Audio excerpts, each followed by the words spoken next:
microfones desligados, por favor, por gentileza, tá bom? É, a nossa primeira aula, a Rose veio, conversou conosco sobre o que era o mestrado profissional, né? Qual é o objetivo do mestrado, que tipo de profissional ele quer, que tipo de produto ele propõe, o que regulamenta. Na segunda aula, ela está dizendo aqui, ó, Rose Santana presente, sempre, né? Ela está dizendo aqui que ela está presente. Logo agora que eu ia começar a falar mal dela, ela entra. Sei não, viu? Então, na segunda aula, a gente orientou vocês na construção, na elaboração do currículo Lattes, que é algo extremamente importante para que vocês concorram ao processo seletivo. Como disse a Ana Paula na aula passada, sobretudo esse ano, onde a gente não vai ter prova de conteúdo, onde a gente não vai ter prova de línguas. Então, o currículo Lattes precisa estar muito bem organizado, isso é fundamental. É classificatório, como a Rose está aqui acrescentando. E aí, hoje, a gente começa a falar com vocês um pouco sobre projetos. Como é que eu vou elaborar o meu projeto de pesquisa? O que é que tem que ter um projeto de pesquisa? O que é esse projeto de pesquisa? Infelizmente, não vai ser possível, pela dinâmica do grupo, que a gente auxilie individualmente cada um de vocês na elaboração dos seus projetos. Na oficina passada, em que eu e a Ana Paula fizemos, ela era presencial, com um número muito reduzido de alunos, de 10 a 15 no máximo, se eu não me engano, e nós pudemos fazer um auxílio mais próximo, estar mais próximo na elaboração de cada um desses projetos. Como tudo na vida tem seu lado bom e seu lado ruim, na época nós só conseguimos abrir um número limitado de vagas. Hoje a gente conseguiu expandir isso para muito mais gente, mas vocês vão precisar fazer um caminhar um pouco mais solitário na elaboração do projeto de vocês, tá?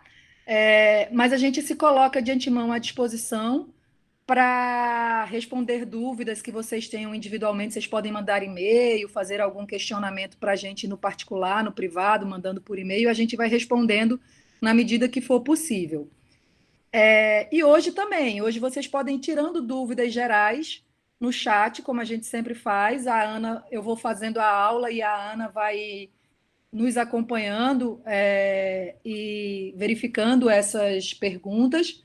Eu vou fazendo pausas para que a gente vá discutindo, já que o tema é longo. Eu vou fazendo as pausas e a gente vai discutindo essa construção, tá? Se vocês tiverem algum problema, vocês colocam no chat, se por acaso a apresentação não aparecer ou o som ficar ruim, alguma coisa do gênero, tá bom? Eu vou compartilhar a minha tela, vou ficar aqui no meu mundo solitário sem ver nenhum de vocês. Então, avisem qualquer coisa para que eu tenha noção de se que está indo, que não está indo, tá? Nos vemos daqui a pouco novamente. Quer dizer, eu vejo vocês, né? Deixa eu compartilhar a tela. Aqui.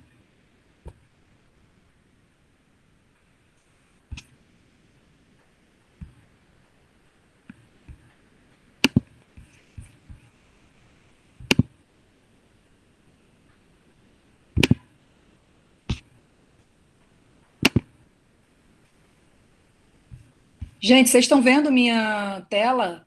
Sim ou não? Silvia, eu acho que assim fica bom. Acho que dá para todo mundo ver. Não sei. Acho que você não precisa compartilhar a tela inteira. Não sei. Eu não Vê sei, o que o pessoal acha melhor. eu não estou vendo a minha apresentação, na verdade. Eu não. Vocês estão me vendo agora, Ana? Eu estou conseguindo te ver e estou vendo bem a apresentação. Está compartilhada a tela. Assim, Então tá. Show. Posso continuar então, né, Ana? Sim, acredito que sim. Se alguém tiver alguma dificuldade, Tá bom, vou começar. eu acho que os slides estão tão grandes, acho que não vai ter Tá problema. bom. Me dá um feedback, tá? Se precisar. Tá, beleza.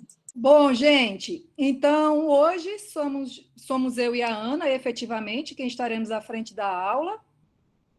Esse mini curso é uma parceria da UF, do mestrado profissional de enfermagem da UF, com a UFAC, tá? Que é a Universidade Federal do Acre, representado pela Graciane, que deve estar presente ou deve estar chegando.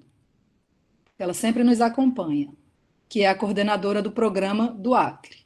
E a Rose Santana, que também está junto conosco.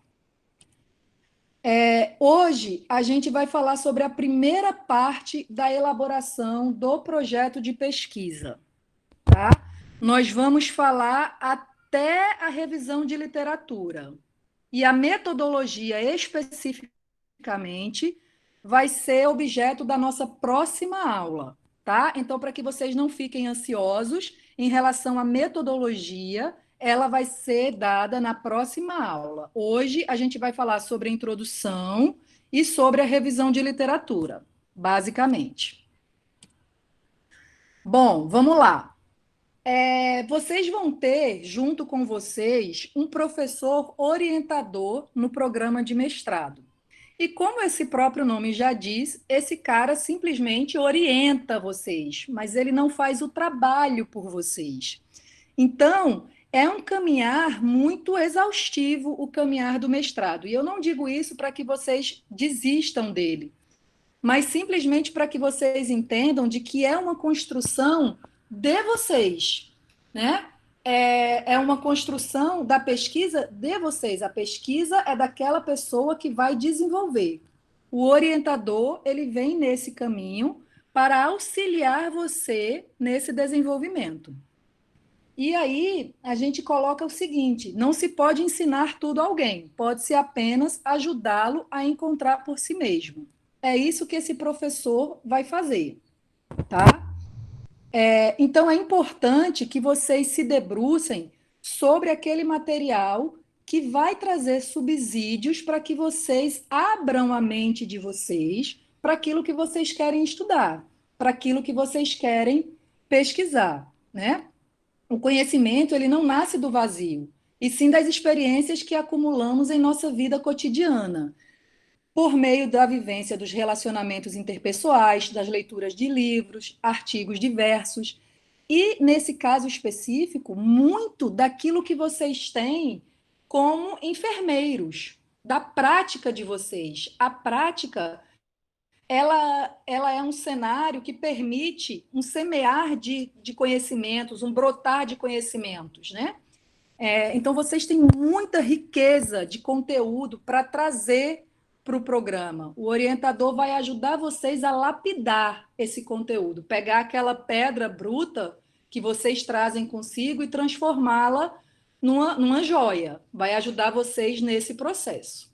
Mas vai ser um trabalho em parceria entre o orientador e vocês. Né? Então, o que é ciência?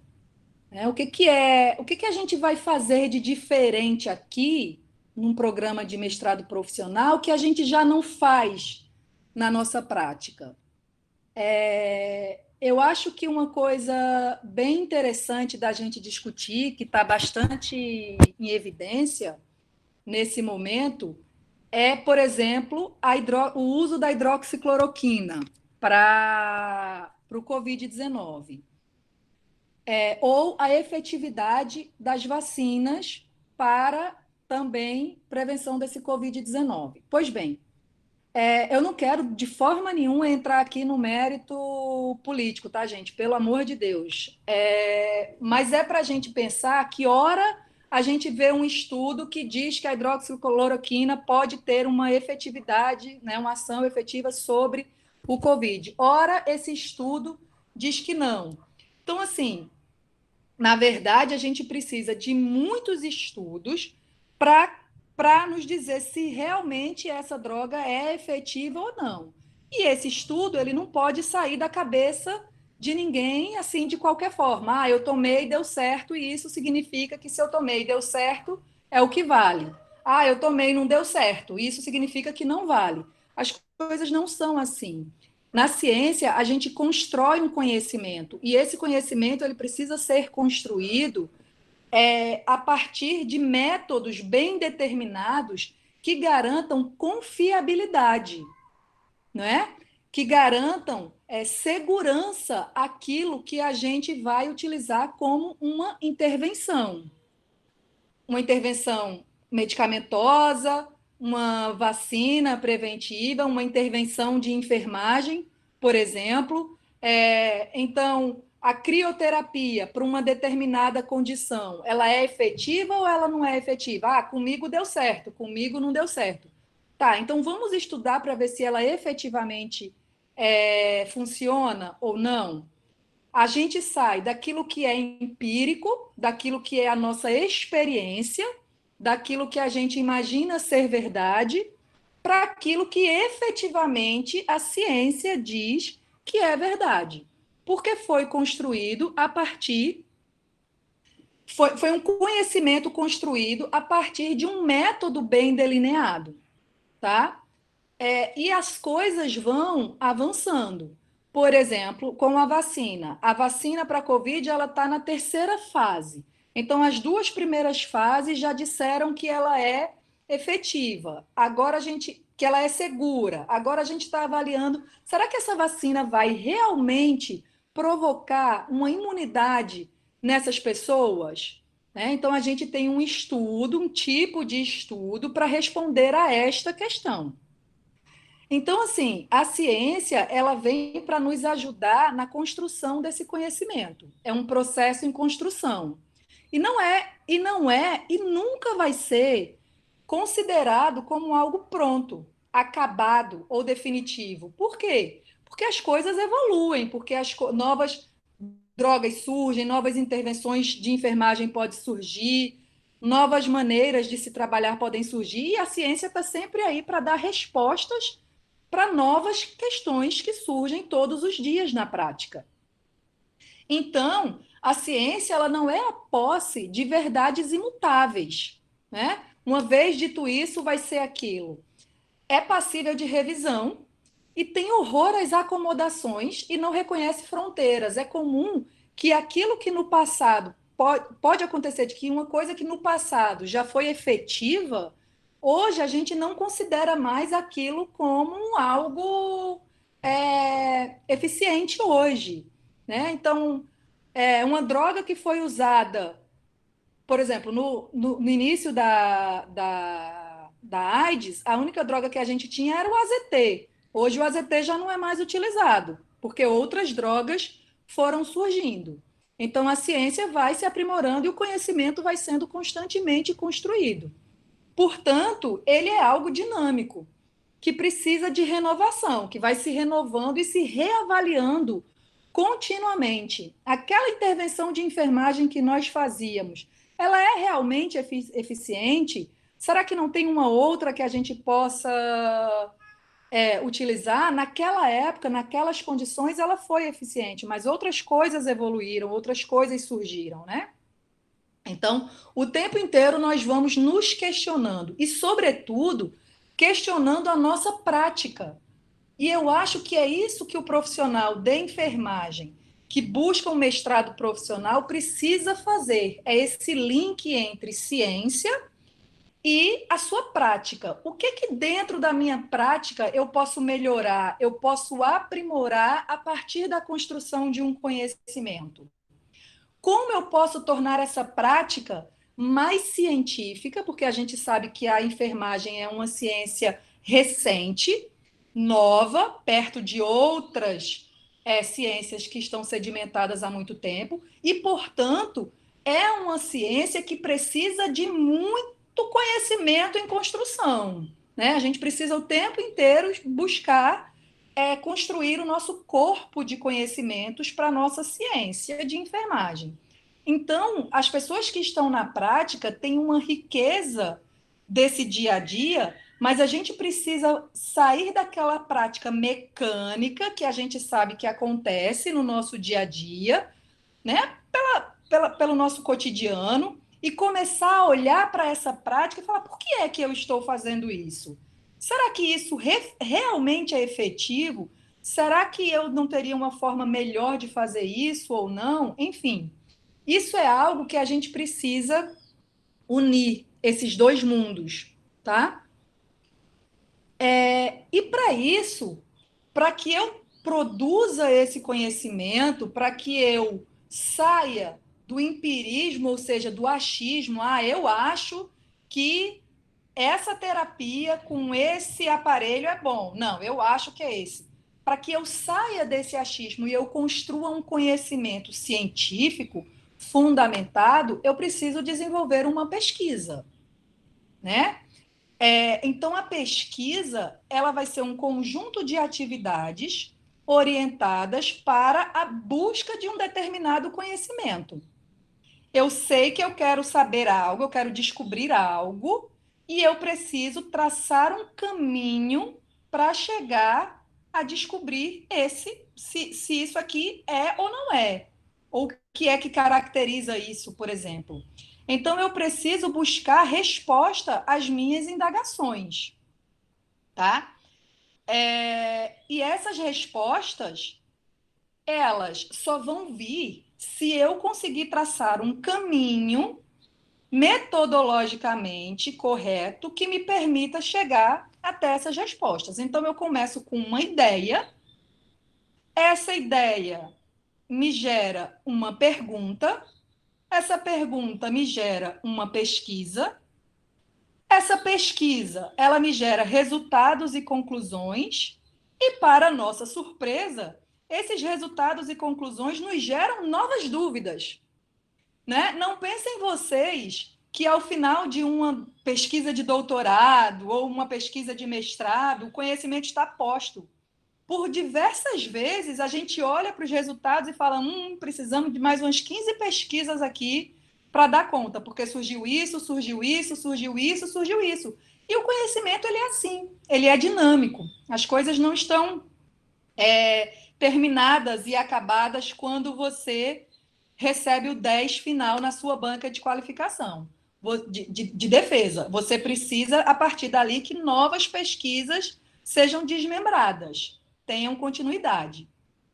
E aí, vocês que estão com a gente aqui nesse curso hoje, estão muito provavelmente nessa etapa em que a gente chama de a ideia. Todo mundo tem alguma inquietação, tem alguma coisa do seu cenário de prática que inquieta, que gostaria de descobrir, de perceber, de estudar, de melhorar, de aprimorar, e não sabe exatamente como fazer, né? Que caminho seguir. Então, um desafio que eu faço a vocês hoje é que vocês comecem a refletir sobre essas inquietações da prática. O que na prática de vocês gostariam de melhorar? Mas assim, gente, não é melhorar os recursos humanos do hospital, melhorar aquelas coisas heróicas que a gente acha que vai fazer com uma pesquisa e que a gente não dá conta porque a gente não é o gestor local para melhorar, né?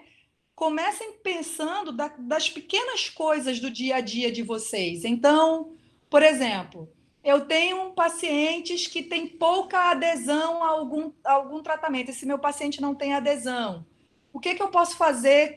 O que mobilizaria ele? Será que um vídeo, um aplicativo? Eu tenho um paciente que não consegue controlar a ingesta hídrica dele.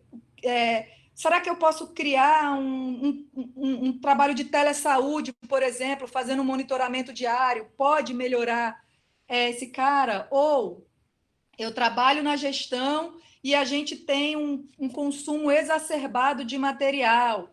Como será que que protocolo eu posso criar e validar aqui no meu cenário de prática para que a gente consiga implementar aqui, a gente consiga reduzir esse consumo de material, trazendo uma coisa nova, né? Trazendo uma coisa diferente, porque muitas coisas já estão postas. Ou assim, eu acho que esse paciente tem esse diagnóstico de enfermagem, mas será que ele tem mesmo esse diagnóstico de enfermagem? Como é que eu sei que esse diagnóstico de enfermagem é esse diagnóstico de enfermagem? O que caracteriza esse diagnóstico de enfermagem? Então, comecem a refletir sobre o dia a dia de vocês E pensem em que produtos, em que coisas, processos, vocês poderiam criar ou vocês gostariam de criar. Imaginem que o céu é o limite e vocês vão ter dinheiro suficiente para criar o que vocês quiserem. Pensem em produtos, por exemplo. Eu tenho um paciente que tem catéter de diálise e que um dos maiores desafios é fazer com que ele vá para casa com esse catéter de diálise. Então, o que, que eu posso fazer para melhorar o conforto desse paciente? Será que eu posso criar algum produto? Será que eu posso pensar em alguma coisa? Façam essas reflexões sobre o trabalho de vocês. E aí, a partir daí, gerem questionamentos, né? A pesquisa, ela vai vir na hora que vocês entrarem no mestrado. Aí vocês vêm junto com a gente, para que a gente caminhe junto lá com o orientador, como a gente falou, e consiga desenvolver essa pesquisa. Hoje, a gente vai falar de um projeto, de um pré-projeto, né? Um projeto ainda que vocês vão pensar para que vocês possam fazer essa pesquisa, tá bom? Então, voltando só para trazer alguns conceitos do que é pesquisa científica, usando autores consagrados na nossa literatura, a pesquisa científica é a realização concreta de uma investigação planejada, desenvolvida e redigida de acordo com as normas da metodologia consagradas pela ciência. Então, isso é a pesquisa científica. Pesquisa científica é um conjunto de procedimentos sistemáticos baseados no raciocínio lógico que tem por objetivo encontrar soluções. Lembra? Soluções para problemas propostos.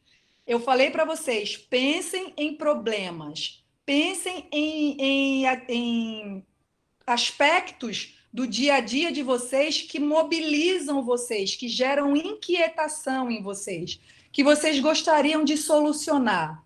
E aí a gente vai em busca de um método científico para a solução deste problema. É isso que a pesquisa científica faz. Pois bem, e aí essa pesquisa científica, ela vai gerar evidência científica. Ela gera uma evidência científica. Mas então, Silvia, o que é evidência científica?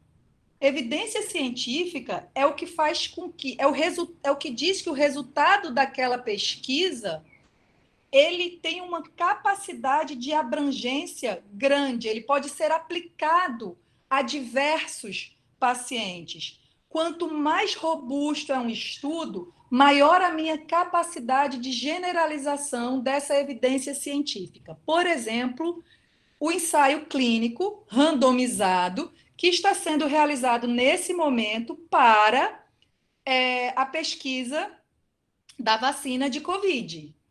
Então, é um ensaio clínico randomizado. A gente não vai falar de metodologias hoje, mas para vocês entenderem o que é um ensaio clínico randomizado, nós temos 2 grupos de pacientes sendo estudados. Um grupo recebe a vacina, o outro grupo recebe um placebo. Esse estudo ele é cego, quem recebe não sabe o que está recebendo e o pesquisador principal também não sabe o que está sendo aplicado.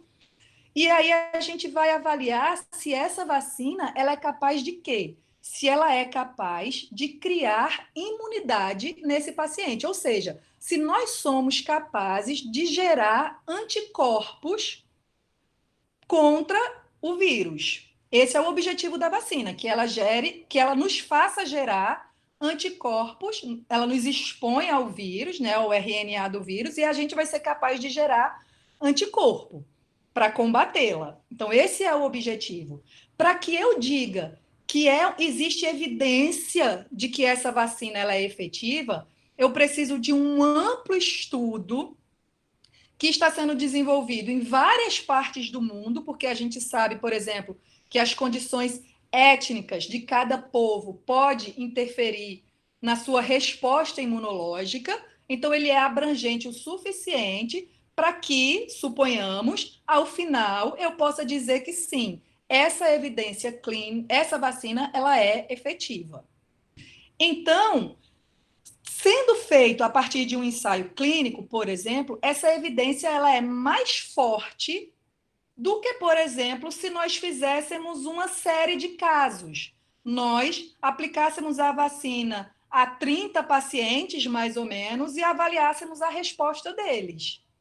Então, eu não poderia dizer, por exemplo, de que essa vacina podia ser aplicada para toda a população, porque a evidência que aquela pesquisa gerou, ela não é forte o suficiente para me permitir afirmar que essa evidência pode ser usada por todo mundo, em todos os lugares, naquilo que ela se propõe.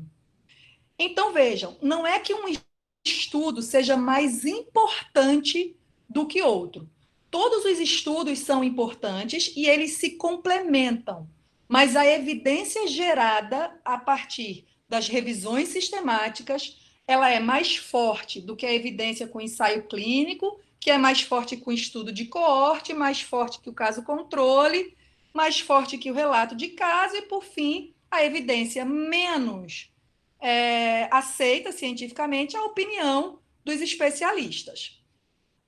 Mas percebam, por exemplo, que a gente tem aqui estudos com animais, como a menor evidência, mas ele é importantíssimo para que a gente chegue no ensaio clínico randomizado.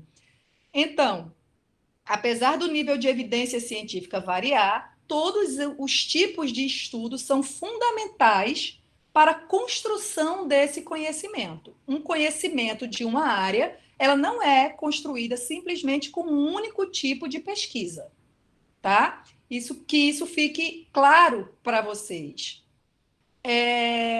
Então, a evidência científica ela é formada pelo conjunto de informações utilizadas para confirmar ou negar uma teoria ou hipótese científica.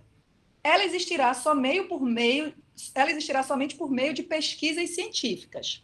Voltando àquilo que eu falei, eu não posso dizer que eu me curei com a hidroxicloroquina e, portanto, ela é boa para quem está com Covid. A gente precisa de estudos com métodos científicos que nos garantam essa informação.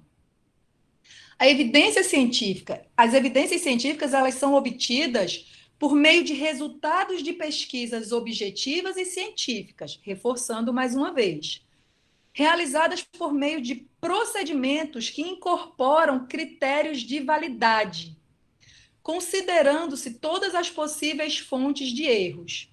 Isto é, são obtidos por procedimentos que se aproximam ao máximo da realidade dos fatos. Uma coisa que a gente vai entendendo à medida que a gente vai estudando é que o conhecimento nunca está acabado, nunca é perfeito, nunca é 100% redondo, né?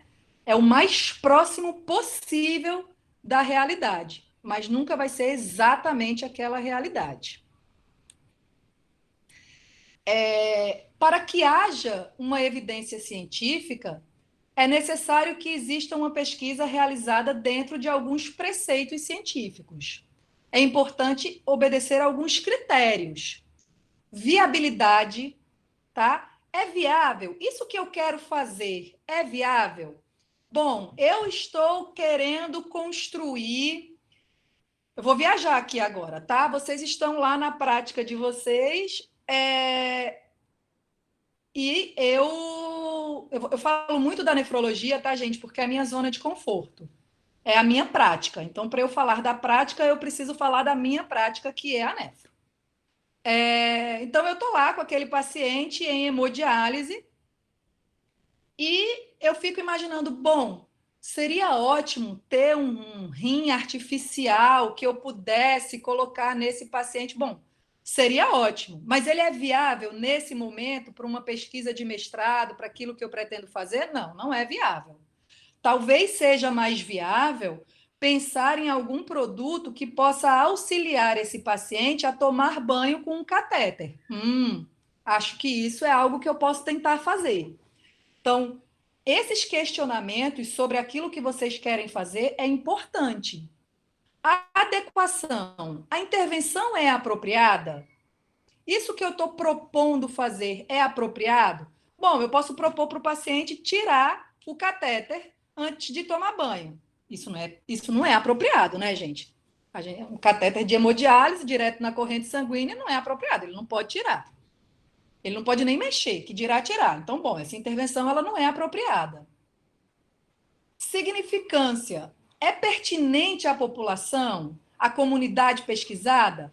Por exemplo, se eu crio algo que ajuda esses pacientes a tomarem banho sem maiores preocupações, isso vai ser bom para eles? É pertinente? É usual para eles? Tem usabilidade? Tem. Bom, então acho que é uma coisa que eu devo continuar. E a eficácia alcança o efeito esperado? Bom, talvez isso a gente só descubra lá no final, mas assim, pode alcançar um efeito? Pode. Bom, então ótimo. Então são coisas que eu posso pensar, porque às vezes a gente, quando está começando na carreira acadêmica, é muito comum que a gente tenha o desejo, né, de mudar o mundo. A gente quer que tudo comece a funcionar e a gente acha que com uma pesquisa científica isso é possível. Então, normalmente, quando a gente chega com um objeto de estudo enorme e ele vai diminuindo, diminuindo, diminuindo, diminuindo, e daqui a pouco a gente está pesquisando algo muito específico. Mas é porque os métodos, para o método científico dar conta, a gente precisa de algo que seja muito específico. E aí as pessoas vão pesquisando, pesquisando, pesquisando, para que em algum momento algo maior consiga ser realizado. Uma coisa importante também de falar é que deve ser passível de repetição por outros cientistas em locais diferentes daquela onde foi realizada originalmente. Então, uma pesquisa ela deve ter essa capacidade de ser reproduzida. Eu consigo percorrer o mesmo caminho para alcançar os resultados esperados. Então, a pesquisa ela é um processo dividido em 3 etapas: o projeto de pesquisa, a pesquisa propriamente dita e a publicação do documento. Hoje, aqui, a gente está falando somente sobre o projeto de pesquisa, elementos que um projeto de pesquisa precisam ter, tá? Antes, então, de começar a falar do projeto de pesquisa em si, eu vou voltar um pouco com vocês, porque eu não estou vendo ninguém, não sei se entrou nada no chat, para ver se vocês têm alguma dúvida, alguma coisa, para a gente discutir esse ponto até agora, até aqui o momento, e depois a gente continuar.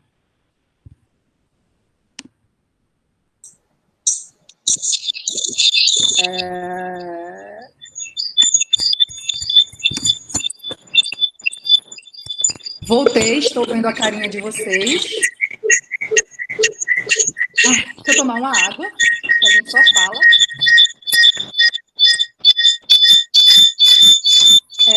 Ana, tem perguntas? Como estamos? Meus amores, desliguem os microfones, por gentileza. Não tivemos perguntas, não. Um ponto importante aqui que a professora Rose mencionou foi sobre a importância de vocês começarem a reflexão em cima do problema diretamente ligada à prática de vocês. Não faria nenhum sentido você trabalhar numa unidade coronariana, estar diretamente ligada à cardiologia e pensar em algo, sei lá, na nefro, por exemplo. Então, assim, como a Silvia já mencionou, vocês têm a expertise na área de vocês. Então, nós, enquanto orientadores, nós vamos só dar um rumo para que vocês se andem com as suas próprias pernas. Então, vocês têm muito mais expertise dentro da área de vocês e vão trazer isso com muita propriedade para nós, né? Então, é sempre importante também estar atrelado ao projeto que o professor que vocês optarem por desenvolver e tê-lo como orientador esteja desenvolvendo. Tudo isso está em fácil acesso, tanto no site do MPEA, quanto no próprio edital que já foi publicado. Bom, professora Bárbara aí marcando presença na nossa aula e dando parabéns. Luana pergunta aqui com relação aos orientadores, iremos sempre com aquele correspondente ao nosso estado? Luana, você vai ter que dar uma olhada no edital, quem são os professores que estão oferecendo vaga. Se você é do Acre, tem que ver quem são os professores, respectivas linhas de pesquisa e projetos desses professores que disponibilizarão vaga no Acre. Luana, no edital tem lá escrito o nome do orientador daqui do Rio, que vai fazer parceria com o orientador do Acre. Serão orientador e co-orientador juntos.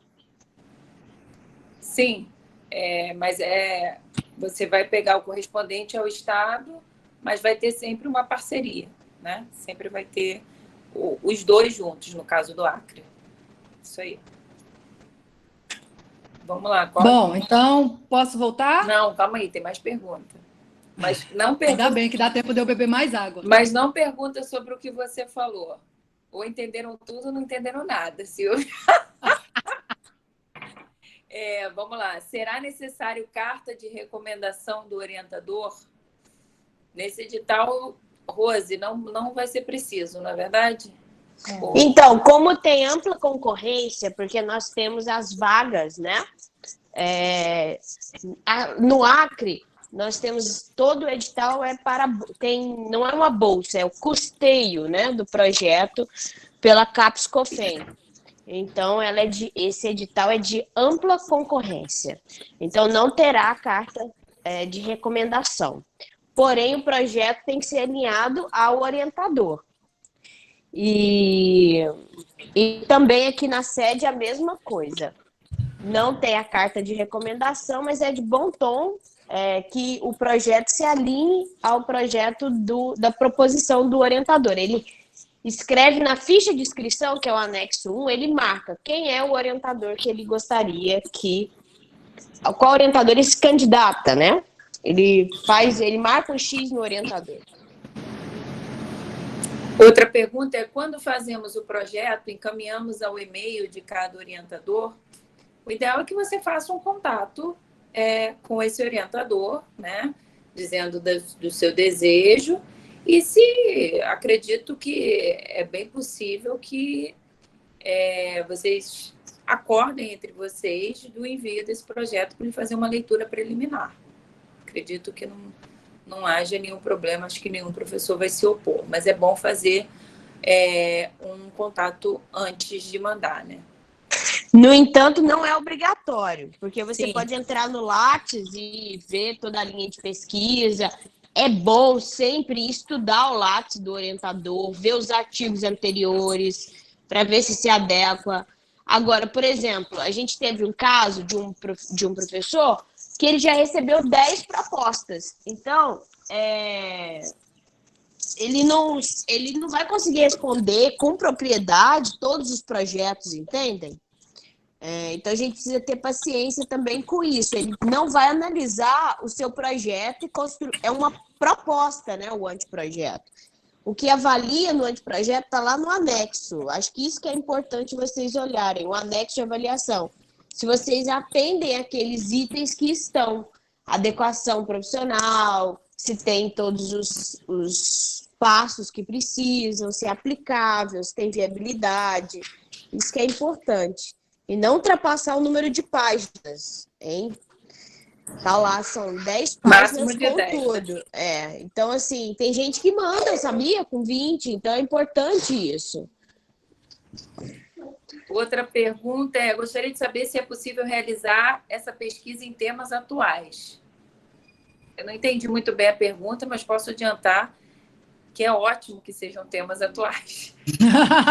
Não sei exatamente que temas atuais seriam esses. Covid, Covid, Covid, Covid, Isso. Covid. Ai, meu Deus do céu. Seria ótimo, inclusive. Sim, exatamente. Bom, vamos lá. Bom, vamos lá. Você quer? Tem mais? Tem mais pergunta. Tá bom. Trabalho no Instituto de Cardiologia e hoje não sabemos o perfil dos pacientes atendidos em nosso CTI pediátrico. Temos uma grande dificuldade em relação aos materiais, até porque a maioria dos pacientes do hospital são adultos. Teria como traçar um perfil da nossa clientela e, com isso, detectar os possíveis diagnósticos de enfermagem e, por fim, priorizar o nosso cuidado no pós-operatório imediato cardíaco com materiais mais específicos nesse grupo pediátrico? Ela já tem 30 pesquisas aí, né? Uma de perfil epidemiológico, outra de diagnósticos, mas é um pouco daquilo que eu falei. A gente chega querendo muito, grande, é normal, totalmente normal. E aí a gente vai diminuindo aos poucos, sem problema nenhum. São várias pesquisas, mas é assim mesmo que a gente começa esse processo. E sim, é possível, tem várias. Nisso que você falou, tem vários objetos de pesquisa, várias possibilidades. Teria que ver alguém que seja da cardiologia ou da pediatria, né, para auxiliar, para fazer a pesquisa com alguém dessas áreas. O tema atual é Covid, tá, gente? Já ficou claro aqui. Clássico. E tem uma outra pergunta aqui, que é se todos os professores da UF estão vinculados ao MPEA. Não estão. Não estão. Bom, acho que a Silvia pode seguir. Posso voltar? Eu estou vendo a carinha da Ana Paula Magalhães, que eu também Ana Paula Magalhães, Michele, Aninha. Fabiane, está todo mundo aqui na área. Mas para mim as pessoas estão meio travadas, só você está mexendo. Mas enfim, vou voltar com a apresentação. Vamos lá, me despeço de vocês.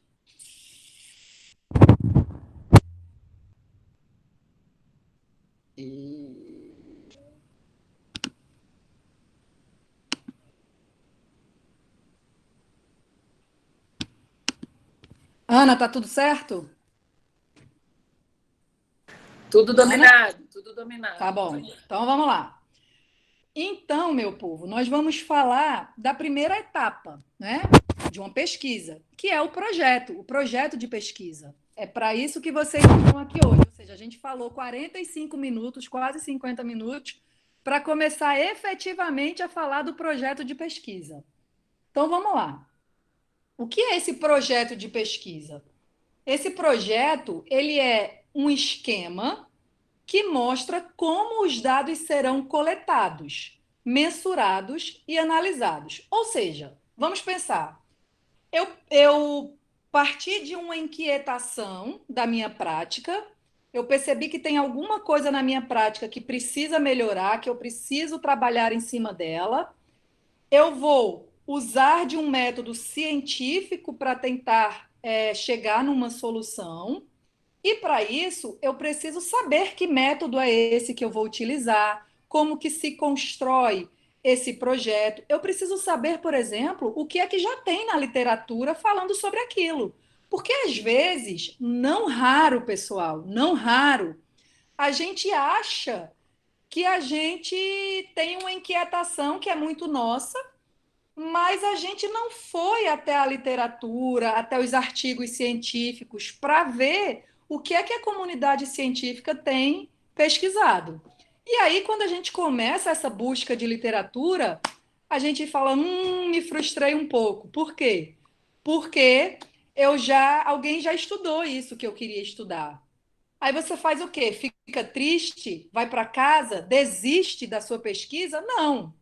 Você lê aquilo que foi pesquisado, se aprofunda naquilo que foi pesquisado, porque certamente, lembra que eu falei para vocês, uma pesquisa, ela muitas vezes ela gera muitas outras dúvidas, ela gera uma solução e junto com essa solução várias outras dúvidas, vários outros caminhos, vários outros novelos de linha precisam ser puxados. Então não desanimem. Mas vejam, é fundamental fazer esse debruçar sobre a literatura.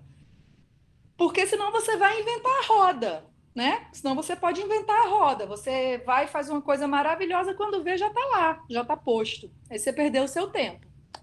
Então, é importante saber que problema é esse que vocês têm. O que é que a literatura diz sobre esse problema, né? Então, o projeto, ele auxilia nisso, porque dentro das etapas do projeto, vocês vão ver mais na frente, uma delas é ir para a literatura, saber o que é que essa literatura diz, tá? Então, bom, eu vou descobrir o que é que a literatura diz, eu vou descobrir o que é que efetivamente eu quero pesquisar. Porque, vejam, como a nossa colega falou aí na pergunta, ela queria perfil epidemiológico, ela queria diagnóstico de enfermagem, mas talvez uma única pesquisa não dê conta. Talvez ela precise primeiro traçar esse perfil epidemiológico. Num outro momento, fazer uma pesquisa com diagnósticos de enfermagem. Então, quando a gente começa a escrever e começa a colocar isso no papel, a gente começa a olhar para esse projeto e entender exatamente o que é que eu quero, o que é que a literatura já diz sobre aquilo que eu quero, qual é a minha pergunta e como eu vou conseguir chegar na minha solução. O que é que eu preciso fazer para chegar na minha solução? Então, é isso que esse projeto de pesquisa vai nos dar, né? Como todo planejamento, o projeto de pesquisa ele facilita a ação.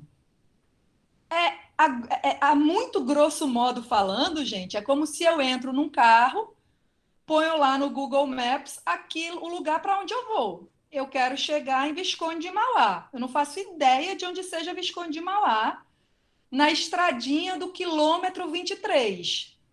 Tá, se eu não tiver hoje, eu não sei como as pessoas sobreviviam antigamente, né? Na base do moço, por favor, onde é isso, onde é aquilo, dá ajuda, mas enfim, graças a Deus hoje a ciência evoluiu, o conhecimento se aprimorou e a gente tem um Google Maps. Então, se eu vou viajar para um lugar desconhecido, eu vou colocar ali no Google Maps onde eu estou, onde eu quero chegar e ele vai me dar o caminho.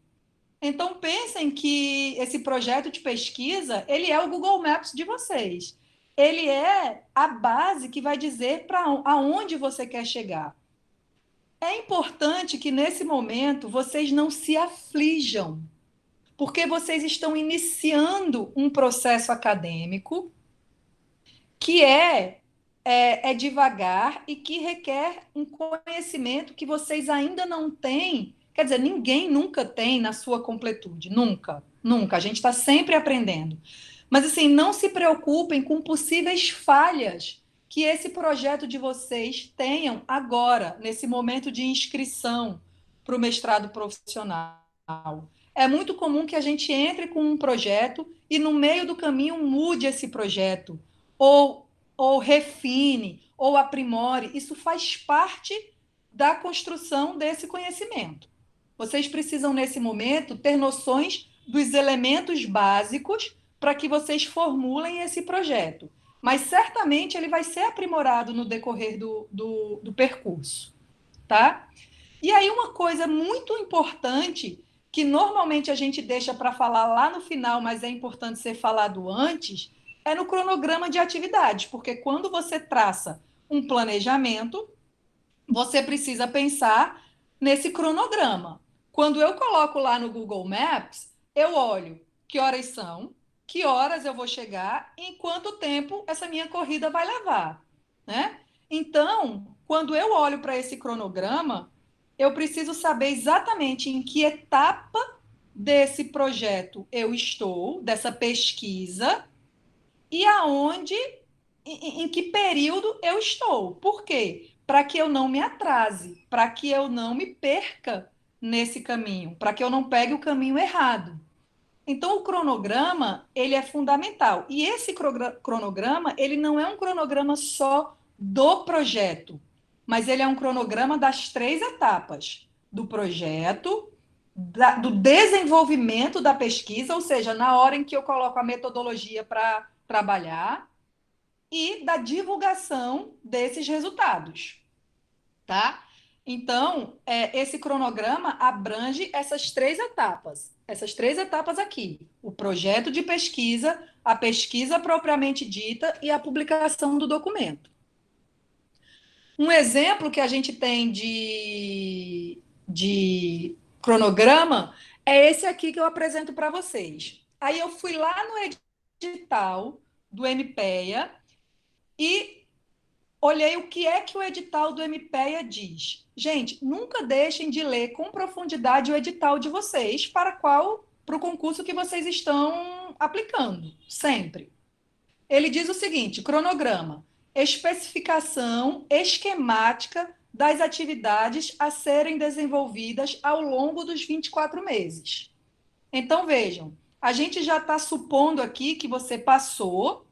Quando você for fazer esse cronograma, você precisa pensar, construir um cronograma partindo do pressuposto de que você passou. Então, uma vez que eu passei e as minhas atividades vão iniciar em setembro de 2020, por exemplo, você conta daí 24 meses para frente. É o tempo que você vai ter para realizar sua pesquisa. Parece muito, mas não é, infelizmente. Né? A gente fica meio maluco tentando fazer esse projeto em 24 meses, mas é o que tem que ser. E vai ser. Parece que não vai dar, mas vai dar. Tá? Então, assim, vocês precisam... Ou menos. Oi? Ou menos de 24 Sim, meses. 24 meses ou menos. 24 meses é o período total de integração do curso. Então, por exemplo, que etapas são essas? Que atividades são essas? Pesquisa bibliográfica, elaboração da introdução, da revisão de literatura, elaboração da metodologia. Até aqui eu estou construindo o meu projeto. Aí eu qualifico o meu projeto, ou seja, eu apresento o meu projeto no programa para que a banca diga se o projeto está ok. Aí eu submeto esse projeto ao Conselho de Ética em Pesquisa e só depois que esse projeto é aprovado nesse comitê é que eu posso partir para a coleta de dados. E aí eu vou coletar dados, eu vou fazer uma organização e análise desses dados, eu vou discutir, eu vou construir a conclusão, eu vou defender esse projeto, vou apresentar as sugestões apontadas pela banca e vou submeter esse artigo à revista. Esse é mais ou menos um esboço do que vai acontecer com vocês nos seus próximos 24 meses de vida, além de vocês não dormirem, não comerem, ou comerem demais, ou se estressarem. Isso aqui é o que vai acontecer com vocês nesses próximos 4 meses. Bom, mas então quer dizer que depois que eu entrar no programa, eu ainda vou elaborar o projeto de pesquisa? Sim, a gente vai refinar esse projeto de pesquisa. Né? Então, nesse momento agora, vocês vão construir um projeto de pesquisa com 10 páginas, contendo introdução, uma breve revisão de literatura e a metodologia. E é sobre isso que a gente vai falar agora. Lembrando que hoje a gente só vai até a revisão de literatura, na próxima aula, metodologia. Então, aqui, de forma esquematizada, as etapas de uma pesquisa: introdução, revisão de literatura, metodologia, resultados, discussão e conclusão. Basicamente, é isso, tá? O que é que diz o edital do MPEA? Ele diz que são 10 páginas, uma capa contendo título, linha de pesquisa, orientador proposto, resumo com até 200 palavras e os descritores. Para saber quais são os descritores, é importante você... Coloca no Google pesquisa de descritores, que rapidamente ele vai te aparecer uma página com o nome DESC, D-E-S-C. Clica nessa página e lá você vai descobrir quais são os descritores, tá? E aí ele fala da introdução. O que é que ele pede na introdução? O que é que o edital do programa pede na introdução? Apresentação do tema e vinculação profissional com a proposta, delimitação do problema de pesquisa, ou seja, o que é que eu quero pesquisar? Por que eu quero pesquisar? Por que isso é um problema? Né? Descrição do problema de saúde ou do sistema serviço-programa a ser enfrentado, caracterizando sua magnitude e relevância para o país e regionalidade, ou seja, justificando por que é importante fazer essa pesquisa. Por que essa pesquisa deve ser realizada? Tá? Além disso, uma breve revisão da literatura científica de enfermagem sobre o problema e o objeto da proposta. E aí, os objetivos gerais e específicos, claramente formulados, enunciando com precisão e finalidade, tá? E, preferencialmente, explicar nos objetivos qual é o produto que você precisa alcançar. A gente vai ter na última aula uma fala mais específica sobre produtos, mas para vocês terem uma ideia hoje, já que vocês estão na fase de construção, um aplicativo é um produto, um processo é um produto, uma intervenção de enfermagem que venha a ser testada é um produto, um diagnóstico de enfermagem que venha a ser validado é um produto, uma cartilha é um produto, um filme explicativo é um produto. Então, são coisas que vocês vão desenvolver. Silvia, posso Oi, falar? pode, deve. E assim, as propostas, aí falam assim, poxa, mas elas estão falando em vídeo, está falando em aplicativo, eu não tenho expertise para dar conta desse produto. E aí é importante dizer que a gente tem parceria com professores de outras áreas, né? O professor Flávio Seixas, que é da área de computação, também é docente colaborador do programa de mestrado assistencial e está conosco no desenvolvimento desses projetos. É notório que eu não tenho condição de fazer um aplicativo, mas a gente tem a parceria com o grupo da computação para nos auxiliar. Então, a gente consegue dar conta desse tipo de produto, tá? Acho que era isso que eu queria só enfatizar, porque existe essa preocupação, né? Como é que eu vou propor um produto que eu não vou dar conta de resolver ele? Então... E assim, gente, a gente tem que ir atrás, né, do conhecimento. Hoje está cada vez mais acessível esse conhecimento. E a gente desenrola. Tem gente que tem aptidão com informática, e tem um marido, tem um primo, um irmão, e a gente vai trabalhando junto, mas a gente precisa inovar, a gente precisa mostrar uma enfermagem que propõe soluções para o dia a dia. E essas soluções nos exigem sair da nossa zona de conforto, né? Certamente. Eu estou inventando com uma aluna minha de construir um aplicativo. Eu não faço ideia de por onde a gente vai começar, mas alguma coisa vai sair. Seja o que Deus quiser. A gente tenta. Então, e aí a gente vai falar da introdução. A introdução, ela precisa ter a escolha do tema, uma relevância justificativa, né? A pergunta de pesquisa e o objeto de pesquisa. Eu não coloquei o nome aqui objeto de pesquisa, mas ela deve ter o objeto de pesquisa, a gente vai falar sobre ele mais na frente. E os objetivos. Eu vou falar mais ou menos um pouco sobre cada um deles. Tá. E aí, como é que eu vou escolher esse tema? Então, só reforçando, lembrem disso aqui. O que é que eu tenho que conter na introdução? Uma contextualização, uma apresentação desse tema, uma pergunta de pesquisa, né, com uma relevância e uma justificativa do porquê fazer esta pesquisa, onde eu apresento o meu objeto e os objetivos. Tá? Esses são os elementos que precisam ter numa introdução.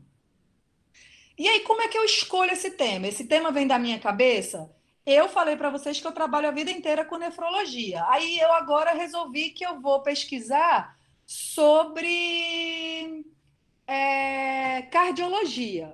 Bom, se for alguma coisa cardionefrológica, beleza, mas se não, não faz o menor sentido, né? Agora eu vou pesquisar insuficiência cardíaca. Não faz o menor sentido.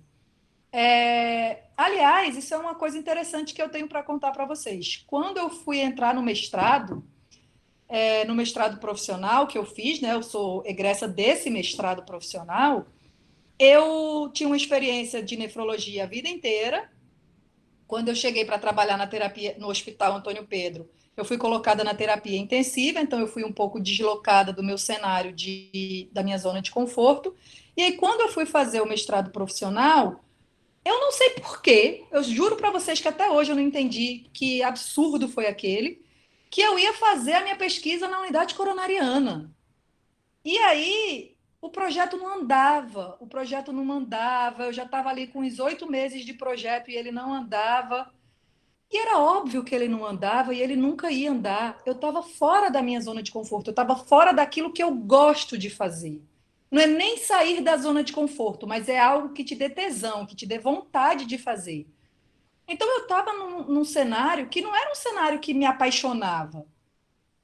Eu resolvi um dia mudar e voltar para a nefrologia, que sempre foi o que eu estudei, e aí aquele projeto que fazia 8 meses que não saía, ficou pronto em menos de 15 dias. Por quê? Porque eu voltei para aquilo que me apaixonava, que me dava tesão, que eu tinha vontade de trabalhar. Então, não cometam o erro de se obrigarem a fazer uma coisa pela qual vocês não tenham afinidade. Porque o mestrado, por si só, ele já traz um nível de responsabilidade, de estresse muito grande. Ele precisa ter algum prazer. O prazer vem da escolha do seu tema, de você trabalhar com aquilo que você acredita, com aquilo que você gosta, de você pensar que, de verdade, aquele produto que você está pensando em criar, ele pode sim melhorar a sua prática, ele pode sim melhorar e trazer uma mudança para a sua realidade, tá? Então, não façam isso com vocês, não enveredem por um caminho pelo qual vocês não tenham paixão, vocês não tenham afinidade, tá? Então, esse tema, ele precisa vir de um conhecimento anterior, né? Ele vai vir da prática de vocês, do dia a dia profissional de vocês. Por isso que para nós do programa é fundamental que tenha experiência como enfermeiro, porque essa experiência ela é embrionária naquilo que você quer, é ela que te desperta os teus questionamentos. Ela vem das pesquisas em andamento, como eu falei. Às vezes a gente quer fazer uma coisa e quando vê aquela coisa já está feita, mas daquela coisa que já está feita você fala, é possível fazer outra coisa. Da literatura científica, da pesquisa bibliográfica, das ideias do orientador e de colegas, né?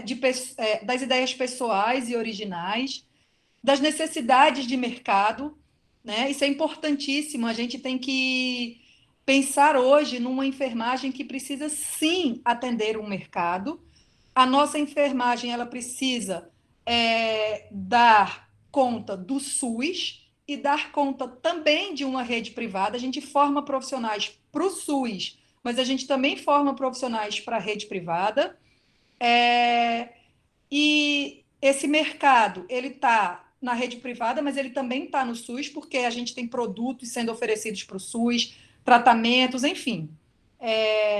A gente não pode perder nunca essa noção mercadológica das coisas, porque o capitalismo está posto, então a gente precisa se apropriar disso enquanto enfermeiros, a gente precisa produzir coisas que, que tenham valor de venda, que sejam reproduzíveis. Quantas vezes a gente vê engenheiros que pegam ideias de enfermeiros e daqui a pouco aquela fábrica está produzindo alguma coisa que foi ideia originalmente de um enfermeiro.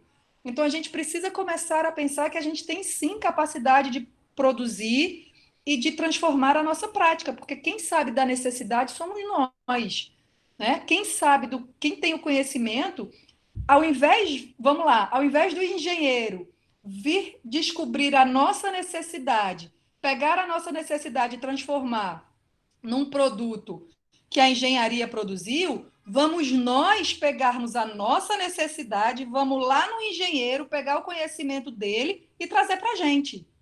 Vamos parar de ofertar o nosso conhecimento assim de mão beijada, porque a enfermagem precisa se apropriar desse conhecimento.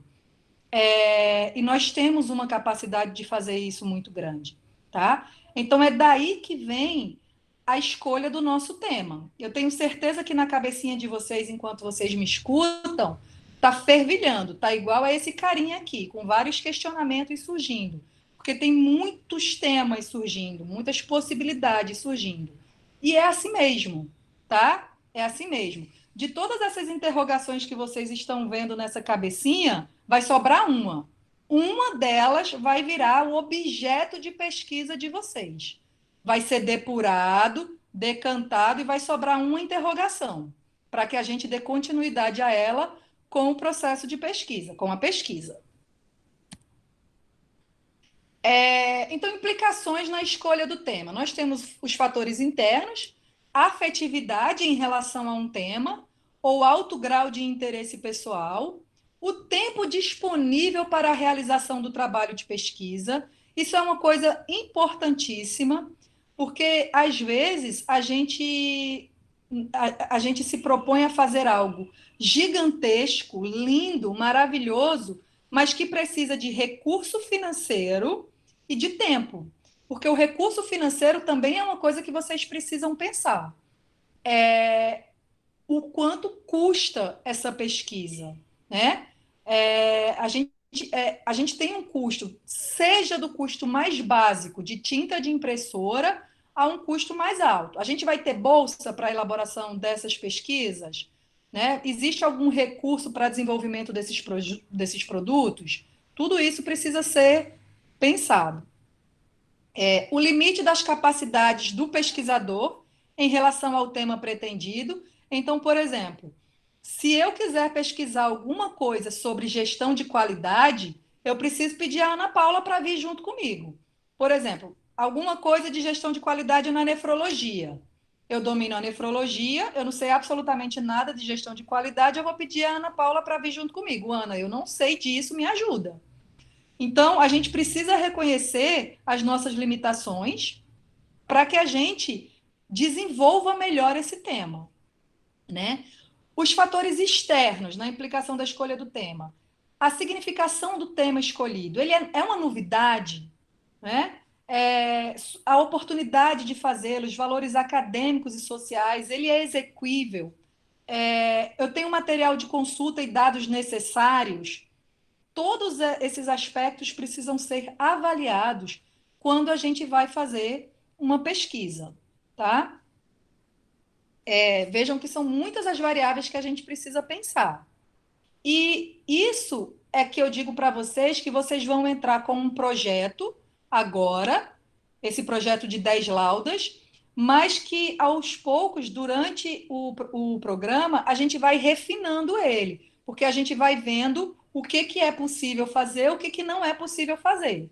Por isso que daquele milhares de interrogações que tinha na cabecinha do indivíduo, vai sobrar uma, porque é o que é possível fazer. Aí a gente vai falar da justificativa ou relevância. Aqui, gente, eu sempre gosto de fazer uma diferença importante. Justificativa ou relevância não é a mesma coisa que motivação pessoal, tá? Por que estudar esse tema? Eu gostaria de falar sobre doença renal crônica porque o meu pai, ele é renal crônico e ele sofre muito indo para as terapias 3 vezes por semana. Meu amor, isso não é justificativa, isso é motivação. Você convive com alguém no teu dia a dia, né? Aquilo te despertou o interesse, te motivou, você foi trabalhar, você vê o sofrimento daqueles pacientes e tal. Isso é motivação. Motivação é o que nos move, é o que faz com que eu tenha tesão por aquele assunto, é o que faz com que eu acorde todo dia para trabalhar com aquilo ali. Isso é motivação. Você pode falar da sua motivação? Até pode, mas não é necessário. Num trabalho de 10 páginas, sugiro até que você nem faça. Mas se você fizer, coloque lá na hora que você está contextualizando, tá? Eu quero pesquisar esse tema porque eu trabalho nessa área. Isso é motivação, isso não é justificativa. Não se justifica realizar uma pesquisa científica, colocar esforços nela, porque você trabalha lá, né? Isso é uma motivação. O que é que justifica uma pesquisa científica? Bom, isso que eu quero fazer é capaz de modificar o nível de adesão daqueles pacientes àquela terapia. Bom, então eu começo a identificar razões para fazer aquela pesquisa que não estão na minha vontade. Elas são razões reais. Aquela pesquisa ela vai trazer vantagens e benefícios para indivíduos, para pessoas, para a comunidade, para a sociedade. Quando a gente fala de políticas públicas, por exemplo, eu trago dados estatísticos. Eu trago dados estatísticos que dizem, olha, por exemplo, um exemplo que a menina citou de gente, do perfil sociodemográfico dos pacientes. Bom, eu não tenho perfil sociodemográfico daqueles pacientes. Veja, se ela quer fazer só na unidade dela, ela é uma pesquisa local. Então, provavelmente, essa pesquisa sociodemográfica daquele local, ela deve subsidiar uma outra coisa. Mas vamos supor que eu não sei qual é a realidade dos pacientes que vêm a óbito antes do primeiro ano de vida. Eu preciso fazer uma pesquisa sociodemográfica para entender quem são e de onde vêm essas crianças que morrem no primeiro ano de vida, porque eu tenho uma taxa de mortalidade altíssima, para que políticas públicas possam ser criadas. Será que essas crianças elas vêm mais de comunidade carente? Elas vêm mais de uma região tal que não tem saneamento básico? Enfim, a gente começa a tentar dizer que a nossa pesquisa ela precisa ser realizada, justificar a partir de quê? De dados estatísticos, de políticas públicas, de outras pesquisas já realizadas. Bom, a gente fez uma pesquisa que mostrou que essa intervenção aqui ela não é suficiente. Então, eu preciso continuar com essa outra pesquisa para ver se essa outra intervenção ela é suficiente. Ou essa intervenção ela ainda não se mostrou totalmente eficaz, mas se eu expandir o número de pacientes que vão receber, talvez a gente consiga demonstrar a sua eficácia. Então, assim, eu preciso apresentar argumentos que enfatizem a importância dessa pesquisa científica, tanto do ponto de vista social quanto econômico, tá? É nesse momento que eu convenço a outra pessoa de que aquele trabalho é importante, é fundamental e ele deve ser efetivado. Então, vejam, um trabalho não deve ser efetivado porque eu quero e porque eu trabalho na unidade e porque eu convivi com muitas pessoas que sofriam sobre isso. Isso é motivação, tá? A gente precisa falar do que justifica a realização desse estudo. Sempre tentem responder por que é importante fazer esse estudo, tá? Ele é relevante para a saúde pública, para o impacto populacional, social ou econômico, né? Ou ele tem uma relevância teórica ou metodológica?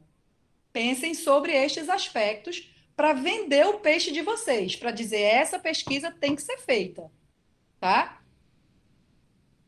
Isso é a justificativa ou relevância. Tudo isso dentro da introdução, tá, pessoal? Estamos ainda dentro da introdução. E aí eu vou formular a minha pergunta de pesquisa. Então, após a definição desse tema, que será pesquisado, é necessário formular um problema de pesquisa, que deve ser feito em forma de pergunta, tá? Uma pergunta de pesquisa.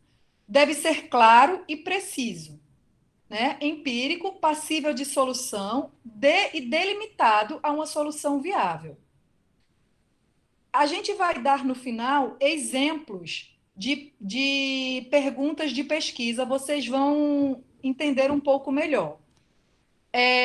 Mas essa pergunta de pesquisa é a ela que eu vou responder, tá? Eu vou trazer uma solução para essa pergunta que eu formulei. Então, por exemplo, qual é o perfil epidemiológico dos pacientes submetidos à cirurgia cardíaca? Dos pacientes neonatais submetidos à cirurgia cardíaca? Qual é o perfil epidemiológico? Eu espero, imagino, que depois que eu percorrer todo esse caminho metodológico necessário para responder essa pergunta, eu consiga dizer: o perfil epidemiológico das crianças submetidas à cirurgia cardíaca é esse, aqui nos resultados da minha pesquisa. Então, eu respondi a essa pergunta de pesquisa, tá? E aí, eu defino, a partir disso, o meu objeto de pesquisa. E o que esse microscópio está fazendo aí no meio dessa apresentação? Eu sempre coloco que eu gosto da analogia do microscópio, porque o objeto de pesquisa é aquilo para onde você olha na sua pesquisa. Eu estou olhando para a intervenção de enfermagem para crianças com dificuldade respiratória. Então, a intervenção de enfermagem é o meu objeto. Quando eu estou definindo o objeto de pesquisa, é como se eu estivesse num microscópio olhando para aquela lâmina. Eu olho para aquilo que está ali. Eu vou trabalhar aquilo especificamente. Qual é o perfil sociodemográfico da população que faz cirurgia cardíaca, da população infantil que faz cirurgia cardíaca? Essa é a minha pergunta de pesquisa. E qual é o meu objeto? O perfil sociodemográfico da população infantil que faz cirurgia cardíaca. É para isso que eu vou olhar. Não me importam os adultos, não me importam as crianças saudáveis, não me importam os pais dessas crianças, me importa o perfil sociodemográfico dessas crianças. É para isso que eu estou olhando. Então, isso é o meu objeto de pesquisa. E aí, eu vou traçar os meus objetivos. Bom, eu sei que eu quero responder aquela pergunta, eu sei para onde eu estou olhando na minha pesquisa, mas eu preciso saber o que eu quero alcançar, né? O que eu quero atingir com a realização desse trabalho. Quais são as metas que eu tenho para esse trabalho? Qual é o meu alvo? Então, os objetivos determinam o que o pesquisador quer atingir com a realização do trabalho de pesquisa. É sinônimo de meta, de fim. São as ações propostas para responder à pergunta de investigação. Então, eu tenho aqui uma pergunta, tá? E que ações eu vou fazer para responder a essa pergunta? Ela serve de guia para o estudo e ela determina os seus limites. Normalmente nós usamos verbos normalmente não, nós sempre usamos verbos no infinitivo para iniciar a descrição dos nossos objetivos. Mensurar, medir, determinar, construir, alcançar, validar. Esses são são os verbos mais utilizados, alguns dos verbos mais utilizados na construção desses objetivos.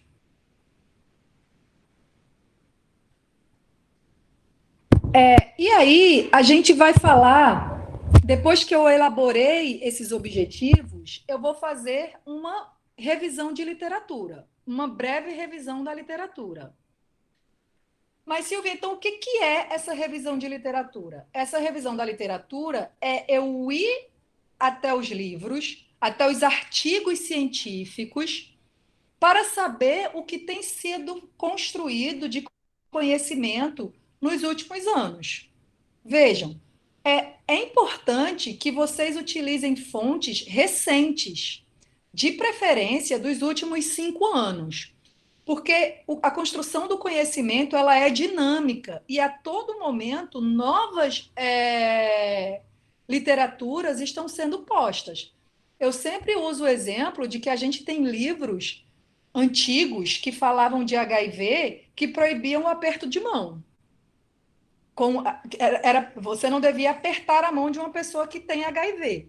Então, se eu uso essa referência na minha revisão de literatura, eu estou fadada ao fracasso, né? Eu estou fadada a não ter continuidade, porque eu uso uma literatura absolutamente obsoleta.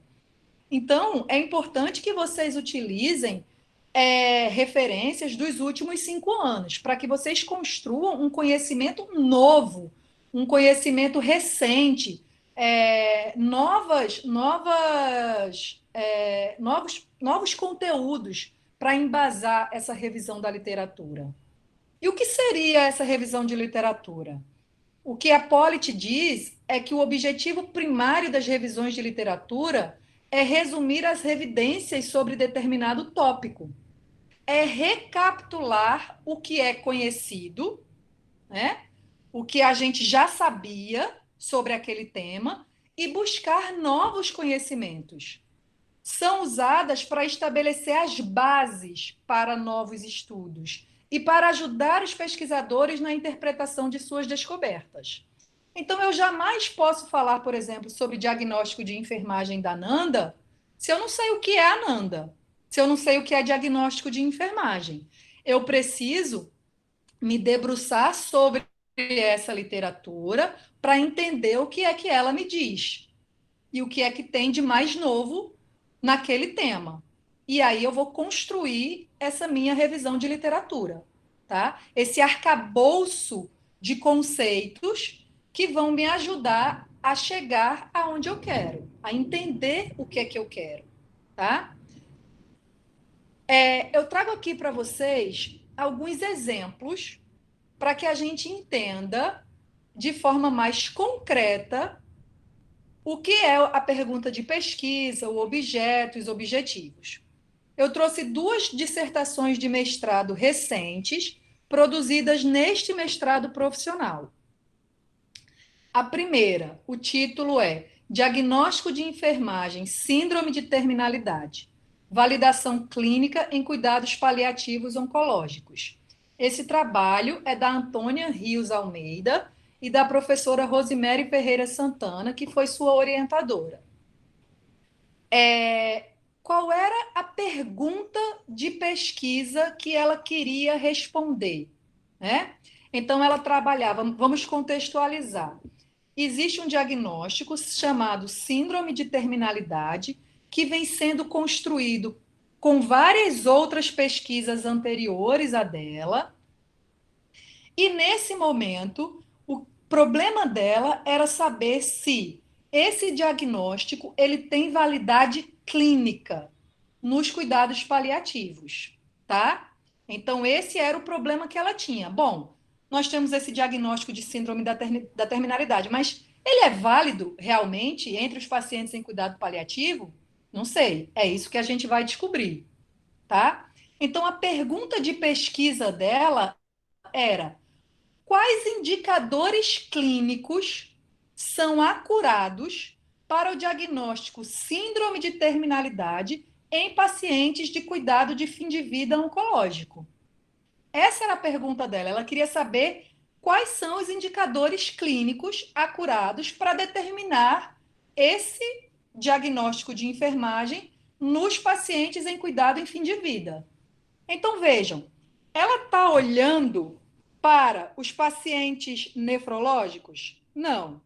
Ela está olhando para o paciente em cuidado em fim de vida. Qual é o objeto dela? O objeto dela são os indicadores clínicos para o diagnóstico síndrome da terminalidade. Ela está avaliando o diagnóstico de integridade tissular prejudicada? Não. Esse diagnóstico não interessa para ela. Ela está olhando para aqueles pacientes que têm câncer, para aqueles pacientes jovens que têm câncer? Não, né?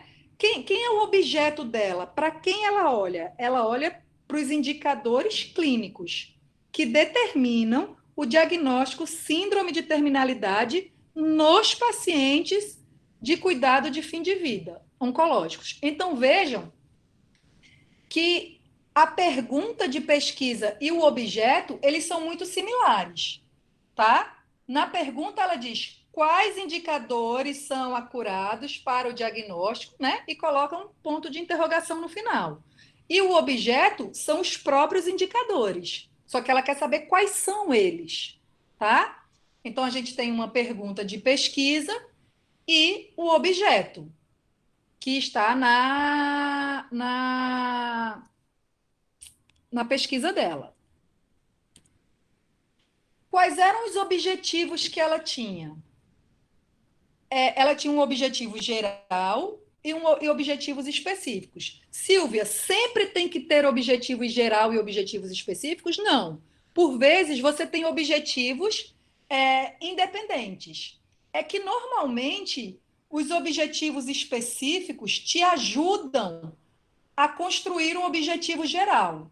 Por exemplo, o objetivo dela, validar clinicamente o diagnóstico de enfermagem síndrome da terminalidade. E os objetivos específicos? Identificar na população amostral a prevalência do diagnóstico de enfermagem de síndrome de terminalidade. Então, ela ia ver quantas vezes esses pacientes tinham esse diagnóstico, qual é a prevalência desse diagnóstico. Olha o verbo no infinitivo, identificar na população a prevalência do diagnóstico. Determinar os indicadores de acurácia determinar os índices de acurácia dos indicadores clínicos do diagnóstico de enfermagem em estudo, né? E analisar as variáveis sociodemográficas e clínicas associadas à presença do diagnóstico. Tudo isso auxiliou ela, ao alcançar esses objetivos específicos, ela alcançou o objetivo maior dela, que era o objetivo geral, validar clinicamente o diagnóstico de enfermagem, síndrome da terminalidade. Então, ela apresenta aqui os objetivos geral e específico. E aí, quais foram os temas que ela trabalhou na revisão de literatura? Eu sempre aconselho o aluno dividir a revisão de literatura em tópicos, porque fica mais fácil para ele entender do que ele precisa falar. Senão, fica aquela coisa, né? Entra por uma perna de pinto, sai por uma perna de pato, uma hora ele fala de uma coisa, outra hora ele fala de outra coisa, ele vai se perdendo, porque é normal. Então, se você separa isso em tópicos, você sabe exatamente do que você vai falar. E aí, quais tópicos ela trouxe na revisão de literatura? Sistemas de linguagem padronizada, taxonomia da Nanda, porque ela fala de um diagnóstico da Nanda. Validação de novos diagnósticos de enfermagem, ela fala sobre isso. Ela fala sobre cuidado paliativo e cuidado ao fim da vida. E ela fala sobre sinais e sintomas ocorrentes no cuidado paliativo de enfermagem ao fim de vida. Ela traz esses temas para a revisão de literatura dela. Ou seja, ela se debruça sobre esse conteúdo para entender o que é que ela está propondo fazer.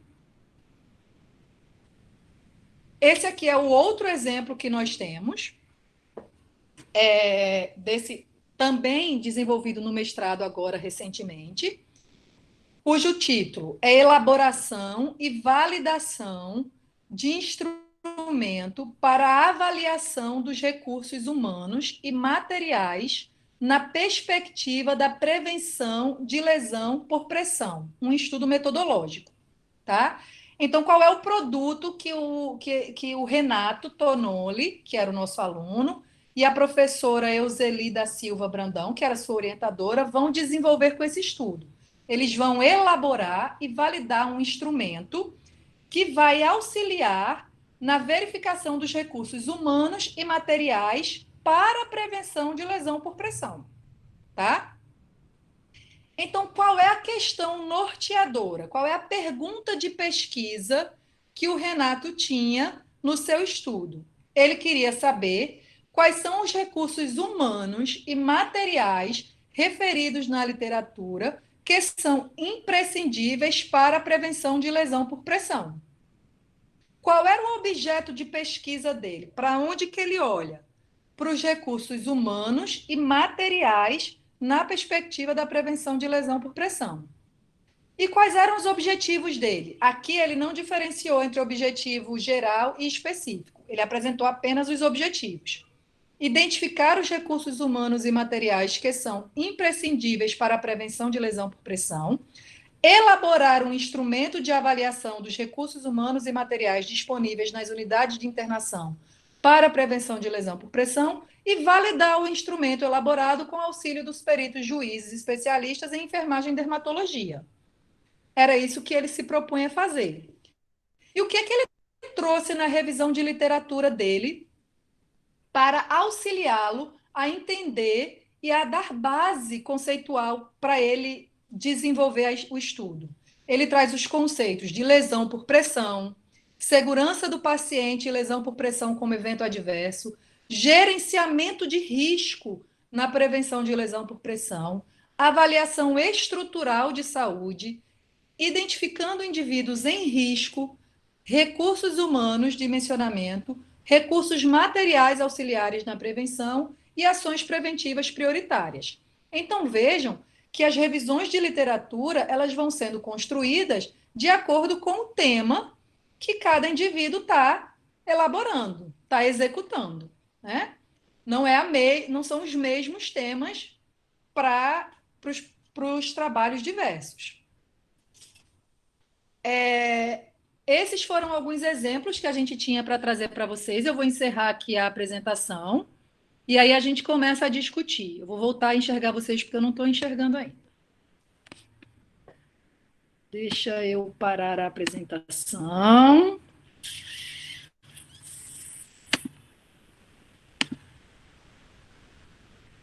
Pronto, voltei para vocês. E agora vamos conversar um pouco sobre as dúvidas que vocês tenham, sobre o que vocês quiserem. Silvia, Fala, meu amor. eles disseram que você foi ótima e que está todo mundo já escrevendo o projeto, que já está tudo certo, que já entenderam tudo e já vão construir, e todo mundo vai se propor ao edital agora. Está tudo no esquema. Tem umas perguntas aqui. Vamos lá. No mestrado profissional, o objeto de pesquisa será o produto? Não. O produto é o que vai finalizar, né? O produto é o que você vai oferecer. O que você pretende assim, aplicar, o que você pretende aplicar na prática. Isso. Mas o objeto é para onde você está olhando na hora de construir aquele produto. Então, vamos pensar aqui... me ajuda, Ana Paula. Vamos pensar aqui que você está criando uma escala. Uma escala de prevenção para úlcera por pressão. Eu sei que tem um monte, tá, gente? Ninguém vai inventar a roda, mas ajuda a professora que ela já não está raciocinando. Vocês vão criar uma escala de prevenção de úlcera por pressão. Quando você vai na hora que você vai escrever o seu objeto lá bonitinho no seu projeto, qual é a pergunta? Qual seria uma possível pergunta? Qual é a validade de uma escala para úlcera por pressão em crianças e tal?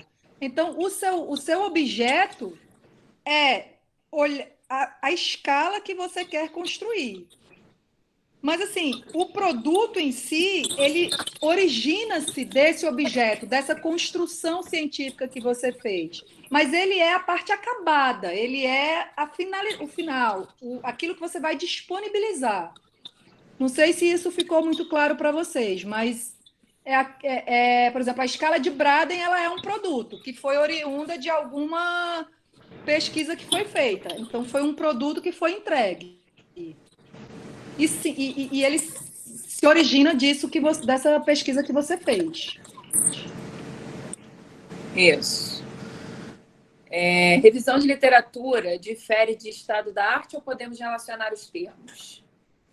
A gente não usa o termo estado da arte na construção do projeto. Não deixa de ser um mergulho ao estado da arte. O estado da arte é saber o que tem pesquisado sobre aquele assunto, tá? Então, a revisão de literatura, eu diria que ela é um mergulhar no estado da arte. E aí você vai delimitar desse estado da arte aquilo que tem a ver com o seu trabalho. Objeto, né? Seu objeto. Com o seu objeto. Exatamente. Por isso que é tão importante delimitar o seu objeto, para saber que temas da revisão de literatura você precisa trabalhar. Porque, pessoal, eu acho importante também mencionar aqui que um mesmo objeto ele pode ser avaliado por diferentes perspectivas, né? Então, assim, vou dar um exemplo bem grosseiro. Meu objeto de estudo é um óculos, né? Eu posso pesquisar o óculos sobre a perspectiva de quanto ele custa, do gasto que eu tenho com ele. Posso avaliar o óculos pela função que ele me dá, pelo benefício que ele me dá quando eu utilizo ele e faz uma correção no meu grau visual. Enfim, tem uma série de perspectivas que você pode olhar para o mesmo objeto. Então, é importante vocês estarem atentos a isso e terem isso bem definido, sobre que perspectiva vocês estão fazendo a análise do objeto que vocês escolheram. E aí, daí, vocês vão ver quais são os tópicos mais relevantes para a revisão de literatura de vocês, né? Se o meu objeto é o óculos e eu estou olhando pela perspectiva do custo, eu vou trabalhar em cima disso a minha revisão de literatura. Tem outra pergunta aqui de revisão de literatura. E quando não tem nenhuma literatura ou artigos em relação ao que gostaria de pesquisar? Olha, é muito difícil que não tenha nada sobre. Mas se não tiver especificamente sobre o que você quer, tem coisas que se aproximam, né? Quero criar um novo produto, um produto que não existe. Eu quero criar um produto para tratar lesão por uma lesão, uma ferida. Quero criar um novo produto que eu sei que vai ficar bom. Eu testei uma semente de girassol numa lesão e eu quero fazer um ensaio clínico. Eu estou viajando, tá, gente? Porque o ensaio clínico não é logo assim que você faz. Mas, enfim, vamos viajar. Aqui é para a gente fazer essas viagens. Então, eu quero testar esse produto novo. Não tem nenhum estudo que fala sobre semente de girassol numa lesão por pressão, tá? Mas tem infinitos estudos falando sobre lesão por pressão. Quais são os produtos que os estudos falam que são bons para lesão por pressão? Quais são as intervenções que ele traz? Então, assim, você pode não ter nada na literatura especificamente sobre aquilo que você quer, e isso é ótimo, que mostra o potencial de inovação do seu trabalho, do seu produto, daquilo que você quer fazer, mas você certamente tem coisas próximas. E você precisa demonstrar, inclusive na justificativa do seu trabalho, ou seja, no porquê fazer o seu trabalho, que aquilo que você quer fazer não tem na literatura. E aí você vai ter uma forma de mostrar isso através, por exemplo, de uma revisão integrativa, onde você mostra que você pesquisou todos os estudos disponíveis no mundo e não tinha aquilo que você queria especificamente. É possível? É possível. Mas certamente você vai ter muita literatura à disposição sobre os temas que estão ao redor daquilo que você quer pesquisar. Tá? Isso eu não tenho a menor dúvida. O que mais, Ana? Peraí, deixa eu ver aqui. Ineditismo é algo que se busca em uma dissertação de mestrado? Muito. Muito. Deixa eu ver aqui mais. A Luana perguntou quantos objetivos no máximo pode colocar no projeto. E respondi que não existe um número máximo ou mínimo, que é preciso saber se vai dar conta de alcançar os objetivos propostos no tempo que temos. Exatamente. Gente, deixa eu contar um segredo para vocês não ficarem tão tensos. Por exemplo, não é incomum que a gente faça um trabalho, né? A gente desenvolve o projeto. Aí no projeto a gente bota, por exemplo, 5 objetivos. Pá, pá, pá, pá, pá. E aí, quando chega no final do trabalho, a gente só conseguiu atingir os 3 primeiros. Isso é ruim? Não. Você, ou depois dá conta dos outros 2, você vai colocar no seu trabalho só os 3 primeiros. Você não vai escrever mais aqueles outros 2. Eu vou dar um exemplo prático para vocês. Eu tenho uma aluna da residência, da minha residência, que eu fiz com ela um projeto de doutorado. Eu sabia que ela não ia dar conta, era óbvio que ela não ia dar conta, mas eu queria que ele já estivesse com a submissão no comitê de ética pronto, porque aí depois a gente dava continuidade de todas as etapas, tá? E aí ele constituía uma fase de levantamento de dados bibliográficos por uma determinada metodologia, ele consistia em um levantamento de termos. Depois, ele vinha com uma validação de conteúdo e depois uma validação clínica. Ela ia conseguir fazer isso numa residência? Não, de jeito nenhum. Mas eu queria que o projeto tivesse já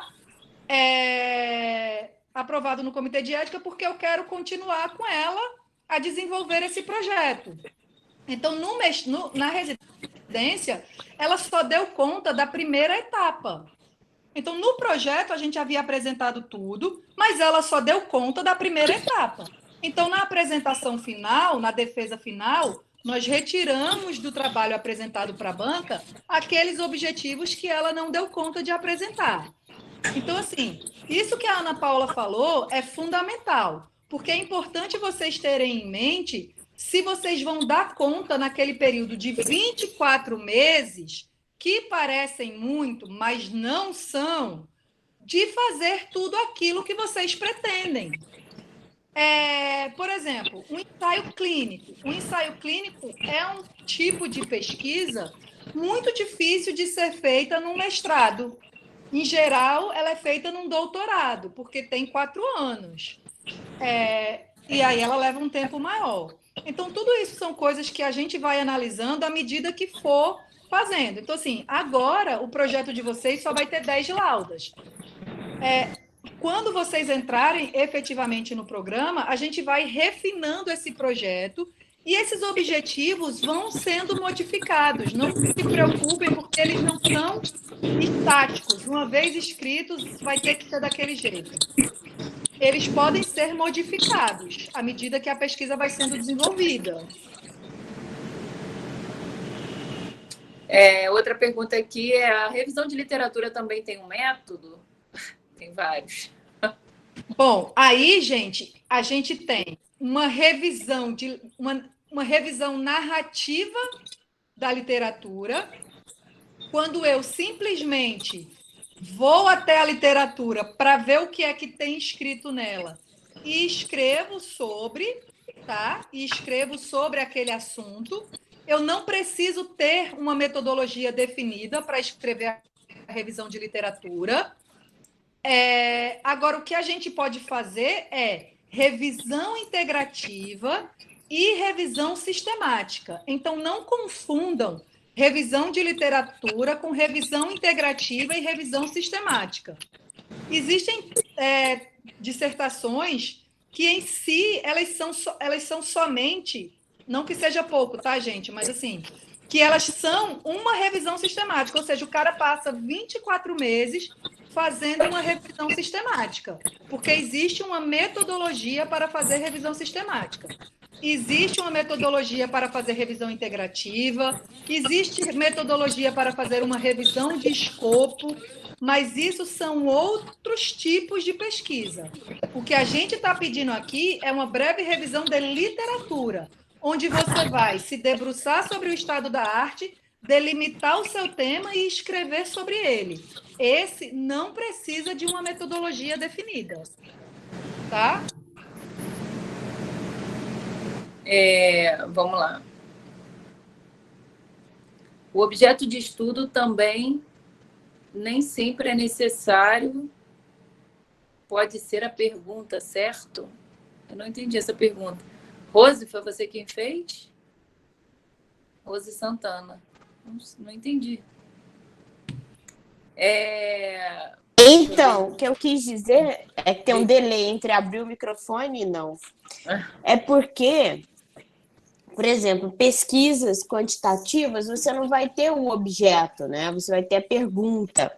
Então, não necessariamente o objeto, foi isso que eu quis dizer, porque em algumas fica muito próximo, né? E em algumas pesquisas você não vai achar o objeto, você vai achar a pergunta. Mas a pergunta é fundamental e alguns não vão ter a pergunta, vão ter só o objeto em pesquisas qualitativas, né? Mas os objetivos vão ter em tudo, o tema vai ter em todos.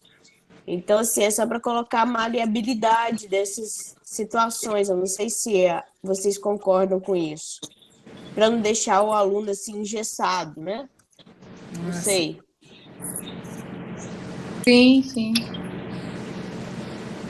O que mais, Ana? Deixa eu ver aqui.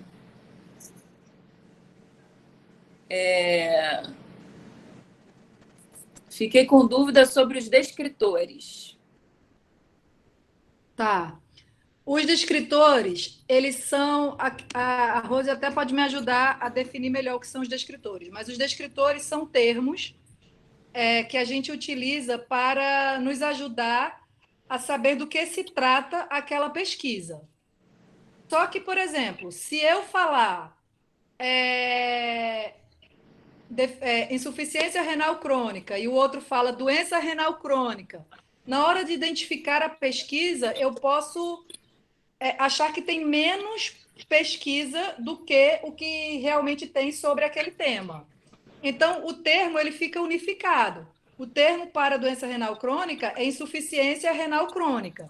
Então, se eu quiser achar um descritor, ou seja, estudos que falam sobre insuficiência renal crônica, eu vou colocar no descritor esse termo para que eu encontre os estudos, e não doença renal crônica. Então, se você for na BVS, eu vou compartilhar aqui a tela, Ana, e vou buscar aqui na internet para mostrar para eles onde que eles acham os descritores, tá? E só para vocês saberem, cada artigo que vocês pegam, embaixo do artigo, embaixo do resumo, vem o título. Normalmente tem o título, o nome dos autores, o resumo e logo abaixo do resumo os descritores. Ou seja, como aquele estudo é encontrado, de que tema, de que assunto trata aquele estudo. E aí ele vai ter os descritores em inglês, espanhol e português, né? No nosso caso, português. Tá? Então, eu vou mostrar rapidinho para vocês aqui onde que vocês encontram.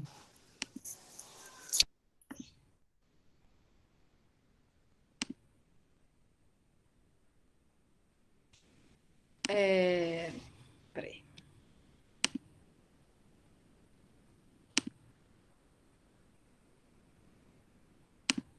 Ups.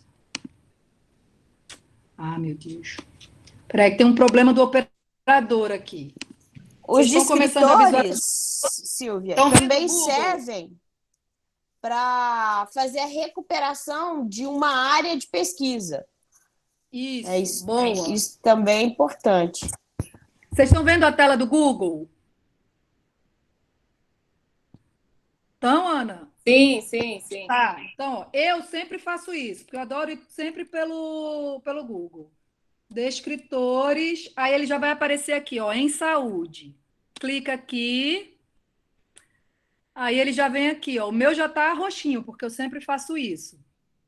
Aí ele vai descritores em saúde, aí aqui ele vai dizer o que são os descritores em saúde, ó, é um vocabulário estruturado e trilíngue, lá. Então, quem tiver curiosidade, pode ler sobre isso. E aí eu vou direto aqui em consulta aos descritores.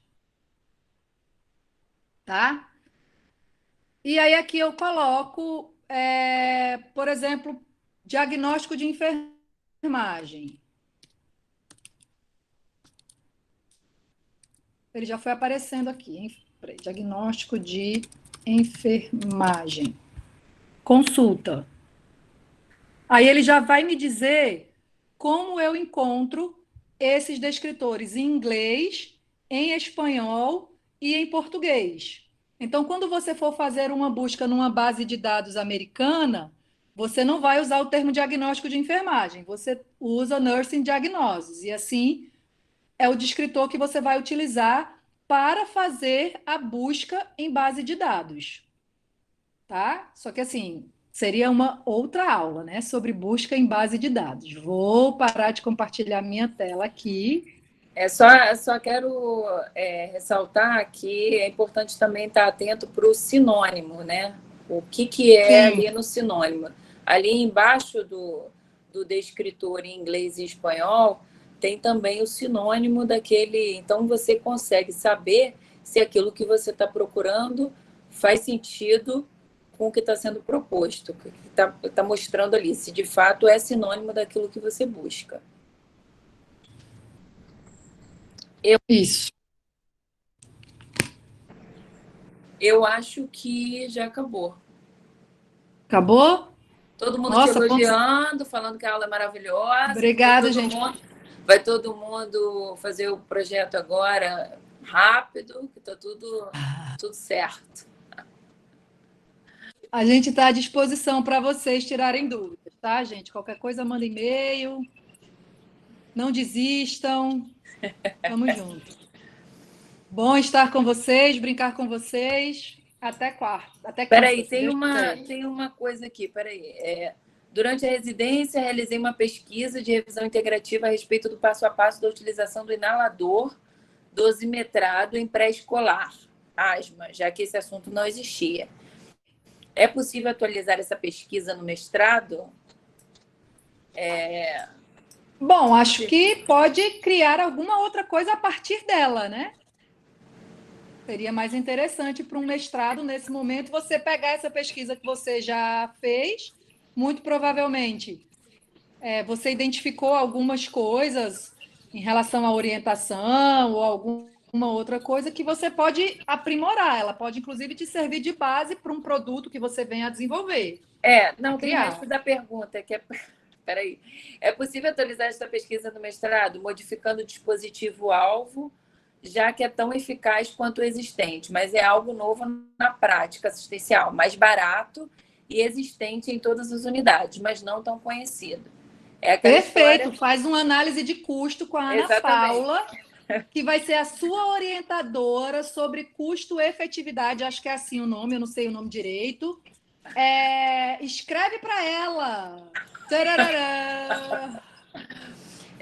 Hashtag fica a dica. É aquela história, né? Do que você quer, como analisar, por que perspectiva você quer olhar o seu objeto.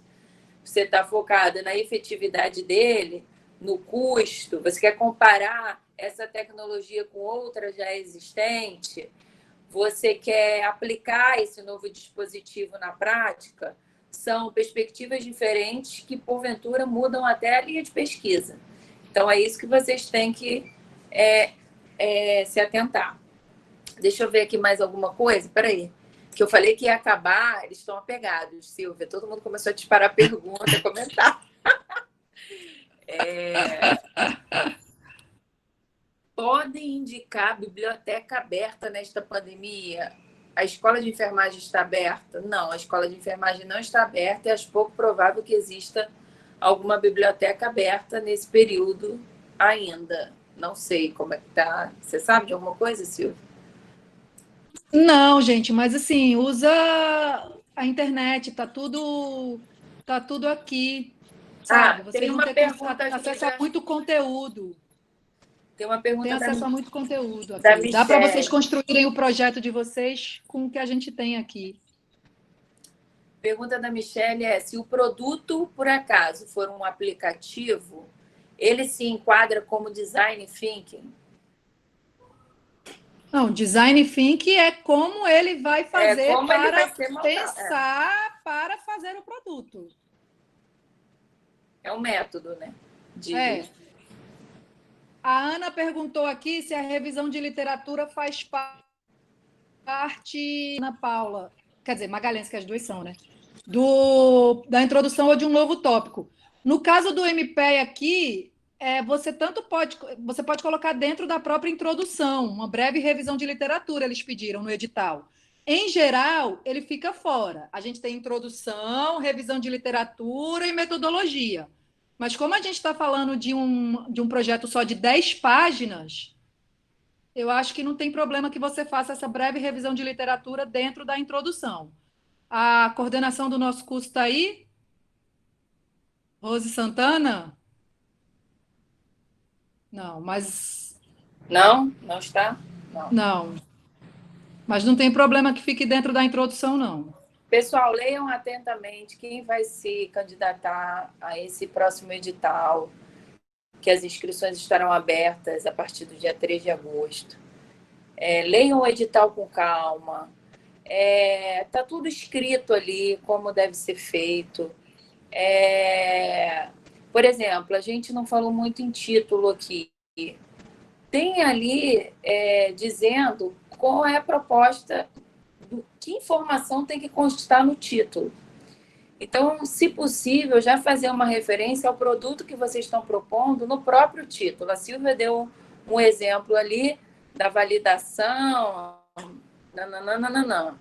Essa era a proposta de produto que o candidato conseguiu direcionar no próprio título, deixar isso claro no título. Então, leiam o edital com calma, tranquilidade, serenidade. Leiam os detalhes. A proposta do projeto está ali, o que deve ter, o que não deve ter. Quer dizer, o que não deve ter não tem. Então, botem só o que tem que ter, tá? E, enfim, é um processo de construção. Se fala no máximo 10 páginas, não diga, mas o meu objeto tem muita coisa para ser dita. E submetam um anteprojeto com 25 páginas. Isso não é legal. Se está dizendo que é no máximo 10 laudas, façamos dentro do que está sendo solicitado. Ok? Mostrem poder de síntese. Isso é importantíssimo. Neste edital, é outro ponto importante. Arguição e defesa de projeto será eliminatório. Tá? Então, tenham propriedade daquilo que escreveram, tenham claro na cabeça de vocês o que de fato é o objeto de vocês e o que ele vai trazer de benefício para a prática, para a sociedade, se tiver um impacto econômico, isso tudo tem que estar muito claro e vocês têm que conseguir articular isso caso isso seja pergunta de algum dos membros da banca. Ok? É eliminatório esse processo, essa etapa do processo. Então, se atentem a isso. É importante vocês terem propriedade daquilo que vocês escreveram, daquilo que vocês redigiram. Acho que é isso. Mais alguma coisa, Silvia? Não temos mais perguntas? Não temos mais perguntas. Fim. Próxima aula será método.